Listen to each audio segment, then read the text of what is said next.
Good evening friends. 20,000 ఖర్చులో బతకలేరా, 20,000 జీతం వచ్చే వాళ్ళ పరిస్థితి ఏందని చాలామంది కామెంట్లు పెట్టడం, మనల్ని అడగడం జరుగుతుంది.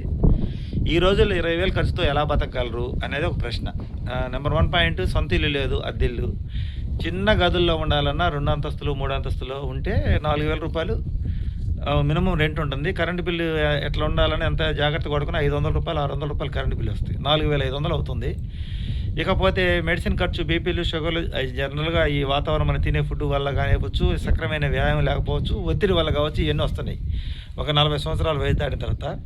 ఇంకా వాళ్ళకి సంవత్సరానికి ఒకసారి కళ్ళద్దాలు మార్చుకోవాలి, కంటి చూపు మందగించడం వల్ల. హాస్పిటల్కి వెళ్తే ఎట్లా ఏదైనా అద్దాలకి సింపుల్గా చూపించుకున్న 6,000 7,000 అవుతాయి అద్దాలు మార్చుకునేవారికి. అంటే నెలకి ఇంచుమించుగా ఈ కళ్ళద్దాలకు సంబంధించి సరాసరి లెక్క వేస్తే 4,500. ఈ మెడిసిన్ ఖర్చు, బీపీలకి, షుగర్లకి ఇట్లాంటి మెడిసిన్ ఖర్చు జాగ్రత్తగా వాడుకున్న భార్యాభర్తలకి ఇద్దరికి అనారోగ్యాలు ఉంటాయి కాబట్టి నెలకి 3,000 రూపాయలు అవుతాయి అనమాట. అప్పటికి మెడిసిన్ ఏదో ఒకటి డోలా టాబ్లెట్లని జనరల్ చెప్తా 7,500 అవుతుంది జనరల్ ఖర్చు నేను చెప్పేది. ఇక ఎట్లా ఏదైనా పండగల పబ్బాలు మనం చేసుకోకపోయినా జనరల్గా బట్టలు కుట్టించుకోవాలి కదండి. ఇంట్లో నలుగురు ఉంటే నలుగురికి ఎట్లా ఏదైనా సంవత్సరానికి తలా 10,000 ఎక్కడ 40,000 అవుతాయి. 40,000 అంటే సంవత్సరానికి నెలకు వచ్చేరికి ఎంత పడుతుంది? నెలకు వచ్చేరికి 3,000 పడిద్దా, నెలకు వచ్చేరికి 4,000 పడిద్ది. అవి కూడా 4,000 అంటే అప్పటికి 7,500 ఒక 4,000 ప్రతి ఒక్కటి లెక్క రాసుకోండి, మీకు అర్థమైద్ది. అప్పటికి 10,000 7,500 ఒక 4,000 11,500 అవుతుంది అప్పటికి. వాహనం వాడుకునే పెట్రోల్ వాహనాలు ఉంటాయి. ఇంటికి 2 బండ్లు వేసుకోండి. అంటే చిన్నపిల్లలు అయితే వాళ్ళకి సైకిళ్ళు ఉంటాయి, సైకిల్ మెయింటెనెన్స్ ఖర్చులు ఉంటాయి. తర్వాత పిల్లలు చదువులకు వచ్చేసి నెలకు ఒక్కొక్కరికి వచ్చేసి 5,000 అవుతాయి. ఎందుకంటే సంవత్సరానికి 30,000 రూపాయలు ఎల్కేజీ ఫీజే ఉంది. ఒక సాధారణమైన స్కూల్లో, ప్రైవేట్ స్కూల్లో చదివించిన ఇద్దరు పిల్లలకి సంవత్సరానికి 60,000 అంటే ఒక్కొక్క పిల్లలకి వచ్చేసి పై ఖర్చులతో 5,000 లెక్కన 10,000 అవుతాయి. 10,000 ఒక 11,500 21,500 అయింది. పిల్లలు ఉన్న వాళ్ళ పరిస్థితి చిన్న చదువు 10th క్లాస్ లోపు సంగతి నేను చెప్తుంది 21,500 అయింది. ఇంకా తిండి ఖర్చులు మనకి రేషన్ వచ్చేసి నెలకు 5,000 అవుతాయి. గ్యాస్ సిలిండరు ఒక 1,000 6,000. కూరగాయల ఖర్చులు ఒక 1,500 7,500.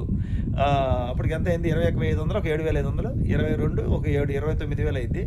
29,000 రూపాయలు ఈ ఖర్చులు అవుతాయి అనమాట. ఇకపోతే ఎన్ని జాగ్రత్తగా సాధారణమైన ఖర్చు ఇంట్లో చేసుకుందన్నా నేను చెప్పేది. జాగ్రత్తగా 29,000 ఈజీగా అవుతుంది. ఇంకా అక్కడి నుంచి ఇంక మీకు పిల్లలు పెద్ద పిల్లగాలు అయితే ఇంకా ఖర్చులు ఎక్కువ అవుతాయి. అంటే వాళ్ళకి ఉద్యోగాలు వచ్చేదాకా, ఉద్యోగాలు వచ్చి వాళ్ళంతటా వాళ్ళు పిల్లలకు పెళ్ళిళ్ళు చేసి అత్తగారింటికి పంపిన ఇంకా రాకళ్ళు పోకళ్ళు ఖర్చులని, చుట్టాలని, బంధువులని, ఈ వాళ్ళ డెలివరీ ఖర్చులని, పసిపిల్లకాయలకి వాళ్ళకి పిల్లకాయలకి అవి పెట్టాలి ఖర్చులు ఉంటుంటాయి. మళ్ళీ ఏదైనా ఫంక్షన్ వచ్చి పిలిస్తే ఆ ఖర్చులు ఉంటాయి. ఈ మామూలు జనరల్ ఖర్చు నేను చెప్పేది 29,000 30,000 అవుతుంది ఖర్చు. 30,000 జనరల్ ఖర్చు నేను చెప్పేది. చిన్నపిల్లలు అయితే 30,000. ఇంకా పైగా మనం అనుకోకుండా ఫంక్షన్లు అంటే చూసారా, ఈ ఫంక్షన్లకి వాటికి ఇటుకి పిలిచిన కడకలేకపోతే దూరాభారంగా వెళ్తే ట్రిప్కి ఆ చదివింపులు అయితే మంచి అయితే చెడ్డ అయితే 2-3,000 అవుతాయి. సంవత్సరానికి 10 ఫంక్షన్లు వేసుకోండి. 10 ఫంక్షన్లు వేసుకుంటే 30,000 రూపాయలు అవుతాయి. అప్పటికి ఎంత అవుతుంది? 10 సంవత్సరానికి నెలకు ఒక 3,000 రూపాయల లెక్క ఫంక్షన్లు ఖర్చు అయింది. అప్పటికి 30,000 33,000 రూపాయలు అయింది. ఇక అనుకోకుండా ఏదైనా అనారోగ్య సమస్య వచ్చి సడన్గా హాస్పిటల్కి వెళ్తే అది అనుకోని బడ్జెట్. ఈ స్త్రీలకు వచ్చే సమస్యలు కానీ మనకు వచ్చే సమస్యలు కానీ అవి అనుకోని బడ్జెట్. ఈ జనరల్గా అయ్యే ఖర్చే 33,000 అవుతుంది. 20,000 రూపాయలతో ఎలా బతకడం సాధ్యమైందో నాకు అర్థం కావట్లేదు. నేను చూస్తున్న పేదవాళ్ళు కూడా, బాగా కటిక పేదరికంలో ఉండే వాళ్ళు కూడా, వాళ్ళు హోటల్లో పని చేసుకుంటుంటారు. భార్య భర్తలు ఇద్దరు కూడా. ఆమెకి అంట్లు తవ్వితే 400 ఇస్తారు, భర్తకు వచ్చేసి పైన ఏదైనా పై పనికి వెళ్తే 800 ఇస్తారు. అంటే వాళ్ళు పేదలు అనమాట. వాళ్ళకి సరైన పల్లెటూరు నుంచి వచ్చి టౌన్కి వచ్చి పని చేసుకొని పోతుంటారు హోటల్స్లో అక్కడెక్కడ. వాళ్ళు ఒక బండి కొనుక్కుంటే ఆ బండికి అయ్యే కిస్తీకి నెలకి 4,000 5,000 అయింది. భార్య భర్తలు ఇద్దరు బండి మీద వచ్చిపోతారు అనమాట. ఈ పని చేసుకొని ఒక బేల్దారి పనికి రాని ఎక్కడికన్నా రాని బండి కిస్తీ 5,000 కడతారు. ఆ బండికి పెట్రోల్ నెలకు 2,500-3,000 ఖర్చు పెడతారు. 8,000 వాళ్ళకి ఆటిగా పోతుంది. ఇంకా వాళ్ళ తిండి ఖర్చులు మంచిగా చూసుకున్న వాళ్ళకి కూడా ఇంచుమించుగా ఎట్ట చూసుకున్న పల్లెటూరులో కాపురం ఉంటున్నా కానీ ఇంకా 800 సంపాదించి అతను మటుకు ఉల్లు వెలిసిపోయి సాయంత్రం ఒక పెగ్గు కానీ వేస్తే 300 అయిపోద్ది. అది ఒక 9,000 ఖర్చు అయింది. ఇంక ఇంట్లో ఆడ మనిషికి జనరల్ వాళ్ళ ఖర్చులు ఉంటాయి కదా, ఈ లెక్క వేసుకున్నా కానీ వాళ్ళకు కూడా నెలకు ఇంచుమించుగా కటిక మనం అనుకునే పేదరికం వాళ్ళు కూడా 20,000 తక్కువ బతకలేకపోతున్నారు. అట్లాంటిది సాధారణమైన మిడిల్ క్లాస్ వాళ్ళని మీరు ఖర్చులు అన్ని తగ్గించుకొని బతకమనటం అలా సాధ్యమయ్యే పని కాదు. 20,000లో బతకొచ్చు కదా. 20,000 మీరు ఖర్చులు తగ్గించుకో. ఈ హాస్పిటల్ ఖర్చులు ఎన్ని చూసుకోండి. ఏ హాస్పిటల్కి పోయినా మినిమం, ఏ చిన్న హాస్పిటల్కి జ్వరం వచ్చే హాస్పిటల్కి పోయినా 320 అయింది మామూలు. మున్సిపాలిటీ అయితే, జిల్లాలో అయితే ఇంకా ఎక్కువ అయింది. పెద్ద కార్పొరేట్ హాస్పిటల్కి పోతే ఇంకా ఏ చిన్న ట్రబుల్ వచ్చినా అనారోగ్య సమస్యలు పట్టి పెడుతున్నాయి. పంటి హాస్పిటల్కి పోతే పంటికి సిమెంట్ పెడితే 1200. పళ్ళు పుచ్చటము, చిన్న వయసులోనే కళ్ళకి పిల్లలకు కూడా సైట్ రావటం, అద్దాలు తీసేయటము, సంవత్సరానికి ఒకసారి అద్దాలు మార్చటము, ఈ అనారోగ్య సమస్యలు రావడం, ఇవన్నీ చాలా ఖర్చులు ఉన్నాయి అనమాట. అదొకటిను. ఇప్పుడు ఎవరు కూడా ఖర్చులు లెక్క రాసుకోవట్లా. మీరు లెక్క రాసుకుంటే మీకు అర్థమైద్ది. మేమేందంటే ప్రతి ఒక్కటి అంటే మనకు వచ్చే ఆదాయం అంతా ఖర్చు ఎంత అవుతుంది అని లెక్కేసుకుంటున్నాం కాబట్టి మాకు ఇంతలోనే ఖర్చు పెట్టుకోవాలని మేము రాసుకుంటున్నాం. ఇప్పుడు మీరు కూడా చక్కగా లెక్క రాసుకోండి. 20,000 రూపాయలు సంపాదించే వాళ్ళు బతకటం లేదంటే వాళ్ళు ఎట్ట బతుకుతున్నారు? ఇంటికి తల్లిదండ్రులు సపోర్ట్ ఇవ్వడమో, లేకపోతే ఎక్కడ అప్పులు చేసి ఉన్న ఆస్తులు అమ్మటం తప్ప నుంచి ఇంక అంతమించి చేయలేరు. అందుకే కదా ఈ గొడవలు, ఈ సమస్యలను వచ్చేది. ఆ 20,000 రూపాయల సంపాదనతో మ్యారేజ్ చేసుకొని పెద్దల సహాయం లేకపోతేనే కదా ఈ గొడవలు, ఈ గందరగోళాలు, ఈ సమస్యలన్నీ వస్తుంది. అదే నేను చెప్పేది. ఇప్పుడు జీవనశైలి మారింది, ఖర్చులు అన్నీ పెరిగిపోయినాయి. పెట్రోల్ రేటు పెరిగిపోయింది, డీజిల్ రేటు పెరిగిపోయింది, గ్యాస్ రేటు కూడా పెరిగింది. ఈ మధ్య పెరిగింది, మొన్నటిదాకా కంట్రోల్ ఉంది, మళ్ళీ ఇప్పుడు యుద్ధం మీద వచ్చి ఎక్కడో యుద్ధాలు జరిగితే దాని ప్రభావం మన మీద పడుతుంది. ప్రతి ఒక్క ఖర్చు రూపాయి పెరిగింది. హాస్పిటల్కి పోతే హాస్పిటల్ బిల్లులు పెరిగినాయి.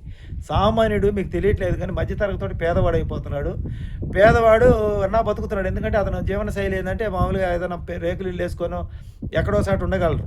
వాళ్ళు పేదవాడి ఖర్చుకి మధ్యతరగతి ఖర్చు కానీ పేదవాడి ఖర్చు ఎక్కువ పెడుతున్నారు, మీకు తెలియట్లా. ఎందుకంటే వాళ్ళు మద్యం సేవిస్తున్నారు, వాళ్ళు వచ్చే డబ్బులు. కాకపోతే పైకి బాగా నీట్గా కానరారే కానీ ఖర్చు విషయంలోకి వచ్చేసరికి మిడిల్ క్లాస్ వాడు కన్నా పేదవాడే ఎక్కువ ఖర్చు పెడుతున్నాడు. పేదవాడని అంటే వాళ్ళకి పేదవాడని ఎవరు నిర్ణయిస్తారంటే ఈ హోటల్స్లో అక్కడెక్కడ పనిచేస్తూ ఇట్లా కూలి పనులకి వెళ్ళే వాళ్ళు పేదవాళ్ళు అంటారు కదా. అంటే వాళ్ళు మామూలు ఇళ్లలో బాడీ కొనుక్కుంటే ఇప్పుడు పూరిపాకాలు లేవు, రేకుల ఇల్లు, సొంత ఇళ్ళలో ఉంటున్నారు వాళ్ళు. ఇంకా పేదవాడి జీవనం అనేది ఒక రకంగా వాళ్ళు చిన్నప్పటి నుంచి ఆ జీవన శైలి అలవాటు పడ్డారు కాబట్టి వాళ్ళు ఒక జీవన విధానం, బతికే విధానం, మంచి బట్టలు వేసుకోకుండా ఉండరు. కానీ వాహనాలు కానీ బండ్లు కొనటం కానీ మిగతా ఖర్చులు మామూలు మధ్య తరగతి కానీ వాళ్ళు ఎక్కువ పెడతారు ఖర్చులు. ఎందుకంటే భార్యాభర్తలు ఇద్దరు కష్టపడతారు, సాయంత్రానికి వాళ్ళు డబ్బులు కంప్లీట్ చేసుకుంటారు, ఉంచుకోరు మళ్ళీ రేపైన రోజు. ఉంచుకోకుండా వాళ్ళు సాయంత్రం బ్రాందీ షాపులు కాదు చూడండి. ఈ మోటార్ సైకిల్కి ఈఎంఐలు కట్టేది ఎవరు చూడండి మీరు. బండ్లు కొనుక్కున్న ఈఎంఐలు కట్టేదంతా పేదవాళ్ళు. వాళ్ళు తోలే బండి 1,50,000 పెట్టి కొత్త బండి తీస్తారు. ఎందుకంటే వాళ్ళ దగ్గర 10,000 డౌన్ పేమెంట్ ఎవరో ఒకరి దగ్గర తెప్పించుకొచ్చుకొని వాళ్ళు 20,000 రూపాయలు డౌన్ పేమెంట్ కట్టి 1,50,000 రూపాయలు బండి కొంటున్నారు. తర్వాత కట్టలేక మళ్ళీ ఫైనాన్స్లు తీసుకుపోతారు, మళ్ళా కొంటారు. ఎక్కువ లగ్జరీగా వాళ్ళే జీవిస్తున్నారు. అంటే వాళ్ళు పైకి చూడటానికి చేసే పనిని చూస్తున్నారు కానీ ఆ కష్టపడి పనిచేసి పేదవాడు అంటున్నారు. కానీ వాళ్ళు కష్టపడినా చేస్తున్నారు. వాళ్ళ ఖర్చే దాదాపు చాలా ఖర్చు అవుతుంది. ఈ రోజులు అన్ని రేట్లు పెరిగిపోయినాయండి. మీరు ఏ కాడికి కూడా మిడిల్ క్లాస్ వాళ్ళు ఖర్చులు ఎక్కువ పెడుతున్నారు. మిడిల్ క్లాస్ వాళ్ళకు ఉన్న గుణం ఏంటంటే ఒకరు సంపాదించాలి, 2-3 బతకాలి అంతే. వాళ్ళు ఇద్దరు సంపాదిస్తారు, శుభ్రంగా డబ్బులుగా చేసుకుంటారు. కాకపోతే వీళ్ళు సమాజంలో చూడటానికి బాగా బతకాలి అనే ఆలోచనతో పెద్దలు ఇచ్చిన ఆస్తులన్నీ నమ్ముకొని బతుకుతూ ఉంటారు. వాళ్ళు ఒక్కసారి ఊపిరాడక ఒక్కసారి తనువు సాధించేది కూడా వీళ్ళలోనే ఎక్కువ. ఎందుకంటే వీళ్ళు ఎక్కడికంటే అక్కడ డౌన్ కాలేరు అనమాట. ఇది పరిస్థితి. ఈ వీడియో నేను ఖర్చులు తగ్గించి బతకడం అనేది 20,000లో బతకడం అనేది సాధ్యమయ్యే పని కాదు. నేను 15 సంవత్సరాల క్రితం నా ఖర్చు ఎంత అవుతుందని చెప్తే మా మిత్రుడు ఒక అతను అంతెందుకు అవుతుంది నేను రాసి పెట్టుకుంటా అని చెప్పాను. నేను ఒకటే మాట అన్నా, ఒకసారి మీరు రాసి పెట్టుకున్న ఖర్చు మీకు అర్థమైద్ది అని నేను చెప్పాను. అతను రాసి పెట్టుకొని 15 సంవత్సరాల క్రితం ఓయమ్మా 17,000 ఖర్చు అయింది, నాకు భయం వేస్తుంది, ఇంక నేను రాయను అన్నాడు. అలాగే ఏంటంటే మనం ఉన్న పెద్దలు ఇచ్చిన ఆస్తులు రేట్లు పెరిగి అమ్మటం వల్ల అమ్ముకోను ఎట్టా కూడా అడ్జస్ట్మెంట్ అవుతున్నాం. కానీ మధ్యతరగతోడు మా ఇన్ని అమ్ముకొని లాస్ట్కి పేదవాడు అయిపోతున్నాడు, పిచ్చోడు అయిపోతున్నాడు. ఈ పెరిగిన రేట్లలో సరైన ఉద్యోగాలు తక్కువ ఎందుకైతే చెప్పావు కదా, మా పెద్దవాళ్ళ సపోర్ట్ ఉంటుంది కాబట్టి తక్కువ మీరు నడుపుకొని రావచ్చు. అంటే తల్లిదండ్రులు కట్టించిన ఇల్లు, తల్లిదండ్రులకి ఏదైనా పెన్షన్లు వస్తానో లేకపోతే వాళ్ళకి ఏమైనా ఉద్యోగాలు, వ్యాపారాలు ఉండో అట్లా వాళ్ళ సహాయ సహకారం అందటం వల్ల నడుపుతున్నారు. కానీ కుటుంబాలు అచ్చం భార్యాభర్తలు 20,000 రూపాయల సంపాదనతో కుటుంబాలు నడపడం అనేది సాధ్యమయ్యే పని కాదు. ఎలా సాధ్యమైందని మీరు లెక్క రాసుకోండి. ఒక విధంగా ఎంత లెక్క వేసినా సాధ్యం కానే కాదు. మీరు మీ ఇంట్లో మీరు రేషన్ బియ్యం అమ్ముకొని సాంబార్ బయట ప్యాకెట్ కొనుక్కొచ్చుకోవాలా, పూటకి 20 రూపాయలు ఎక్కడన్నా టౌన్లో 30 రూపాయల ప్యాకెట్ 2 పూటకి 60 రూపాయలు అవుతుంది. ఇంకా గ్యాస్ సిలిండర్ కావచ్చు, బియ్యం బస్తాలు కావచ్చు, మనం ఇంట్లో అన్నం అనుకున్నా కానీ ఇంకా రోజు మనం చెప్పడానికి చెప్తాం. రేషన్ బియ్యం సాధారణమైన పేదవాళ్ళు కూడా వాళ్ళు దోశలు వేసుకుంటారు, ఒక పూట వండుకున్నా 2వ పూట మామూలుగా ఏదైనా బియ్యం వండుకొని తినాలనుకుంటారు. ఇంకా ఆదివారం సండే ఖర్చులని, బంధువులని, అనారోగ్య సమస్యలని, ఇవన్నీ అనారోగ్యాలు సక్రమంగా చూపించుకోకపోతే మళ్ళీ వాళ్ళు పనికి వెళ్ళారు కదా. ఇది ఆలోచన చేసుకోండి. ఇప్పుడు లెక్క రాస్తే మీరు అలా చెప్పిన వాళ్ళు లెక్క రాశారనుకో ఇంకా అసలు ఖర్చు గురించి భయపడిపోతారు. ఒకసారి లెక్క రాయండి, ఎవరైనా సరే ఎంత ఖర్చు అవుతుంది అనేది లెక్క రాసుకోండి. సింగిల్గా రూమ్లో ఉండే వాళ్ళకే ఒక్కడికే 15,000 20,000 అవుతున్నాయి. వాళ్ళిద్దరు ముగ్గురు కలిసి ఇల్లు తీసుకుని బాడికి ఉండే వాళ్ళకి 15,000 20,000 అవుతుంది నెలకి.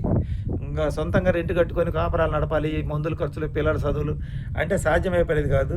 పిల్లల్ని చదివించకపోయినా కానీ ఈ వాళ్ళకి తిండి పెట్టాలన్నా కానీ ఇంత తక్కువ ఖర్చులు జరగదు. ఇప్పుడు ఇంకా పాల బిల్లు, నీళ్ళ బిల్లు నెలకి 25,000 అయింది. ఇప్పుడు అందరూ ఫిల్టర్ వాటర్ తాగుతున్నారు. లేకపోతే ఫిల్టర్ వాటర్, సాగర్ వాటర్ తెచ్చుకున్నా కానీ అచ్చం పాలు పెరుగు కూడా నెలకి ఎట్లయితే ఇంచుమించుగా ఒక కుటుంబానికి 2,000 అవుతాయి. ఇంకా టీ పెట్టుకొని తాగాల్సిన పేదవాళ్ళు అనుకోండి, టీ తాగారనుకున్నా కానీ వాళ్ళు కూడా తాగుతారు. టెన్షన్ వస్తుంది టీ పొడి ఖర్చు. ఈ పాలకి, నీళ్ళకి, టీ పొడికి ఒక 3,000 రూపాయలు ఖర్చు అవుతాయి. ఇవి కూడా కలుపుకోండి, అన్ని కలుపుకోండి, మీకు అర్థమైంది లెక్క ఇప్పుడున్న రోజుల్లో. ఇది ఈరోజు వీడియో. నచ్చితే లైక్ చేయండి, సపోర్ట్ చేయండి, సబ్స్క్రైబ్ చేయండి.